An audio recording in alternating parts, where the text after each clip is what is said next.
Seorang pria kulit hitam Afrika Amerika bernama George Floyd tewas di tangan seorang polisi kulit putih di Minneapolis. Sebagai respon atas peristiwa tersebut, kampanye anti-rasis bertajuk Black Lives Matter digaungkan oleh banyak orang di hampir seluruh dunia, baik lewat tagar di dunia maya maupun lewat aksi di dunia nyata. Tetapi, serangan dan kekerasan rasial kembali terjadi. Masih di Amerika. Kali ini yang menjadi korban adalah orang Asia atau orang keturunan Asia. Gelombang kebencian terhadap orang Asia sedang meningkat tajam di Amerika, seiring dengan pandemi virus corona yang masih berlanjut hingga sekarang.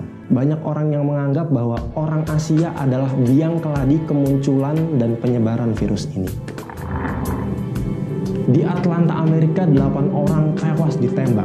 Mereka adalah warga keturunan Korea. Bukan karena kesalahan yang mereka perbuat sendiri, tetapi hanya karena mereka adalah orang Asia. Dan masih banyak lagi kasus-kasus serangan, kekerasan rasial terhadap orang Asia yang sedang terjadi.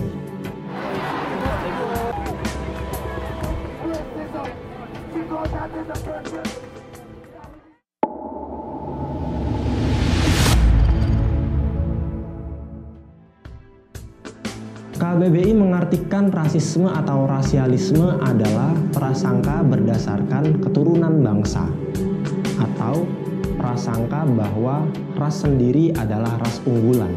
Biasanya orang-orang kulit hitam yang menjadi korban. Fredrickson dalam sebuah bukunya yang berjudul Racism: A Short History mengatakan bahwa ada kepercayaan turun-temurun yang mengatakan bahwa orang-orang Afrika terlahir sebagai budak karena dosa yang mereka perbuat di masa lalu. Namun tidak hanya orang kulit hitam yang menjadi korban. Sekarang ramai diperbincangkan perlakuan rasisme terhadap warga Amerika keturunan Asia. Beberapa dekade silam, perlakuan rasisme sosialisme nasional Jerman atau Nazi terhadap kaum Yahudi Eropa bahkan jauh lebih mengerikan lagi. Genosida terjadi. Adolf Hitler yang dijuluki Sang Führer bersama dengan pasukan Nazinya membantai jutaan warga Yahudi di wilayah kekuasaannya. Itu terjadi karena menurut teori ras Nazi, orang-orang Jerman dan orang-orang Eropa Utara lainnya berasal dari ras Arya unggulan, sedangkan orang-orang Yahudi adalah berasal dari ras musuh yang mesti dibinasakan. Bagaimana dengan di Indonesia? Apakah rasisme juga terjadi di negeri yang konon orangnya ramah-ramah ini? Coba kita ingat lagi kerusuhan yang terjadi di negeri ini pada Mei 1998. Kekisruhan terjadi di mana-mana dan yang menjadi korban adalah warga etnis Tionghoa. Dalam kehidupan sehari-hari pun kita kerap kali menjumpai perlakuan rasisme. Barangkali kita juga adalah termasuk di antara yang menjadi pelakunya. Seperti yang dialami oleh orang-orang Papua yang bersekolah di Jawa atau di Sumatera. Mereka sering didiskriminasi, dipandang sebelah mata, dihina, dan dilecehkan. Rasisme bisa digolongkan ke dalam perilaku takabur, tepatnya menyombongkan asal-usul. Orang yang merasa berasal dari asal-usul yang mulia merendahkan orang lain yang dia kira berasal dari asal-usul rendahan. Dalam literatur Islam sendiri kita bisa menjumpai betapa Nabi Muhammad SAW adalah sosok yang sangat menentang rasisme. Dalam sebuah riwayat, beliau pernah menegur sahabat Abu Dzar yang mengucapkan kata-kata rasis. Suatu ketika Nabi melihat sahabat Abu Dzar sedang berselisih paham dengan seseorang.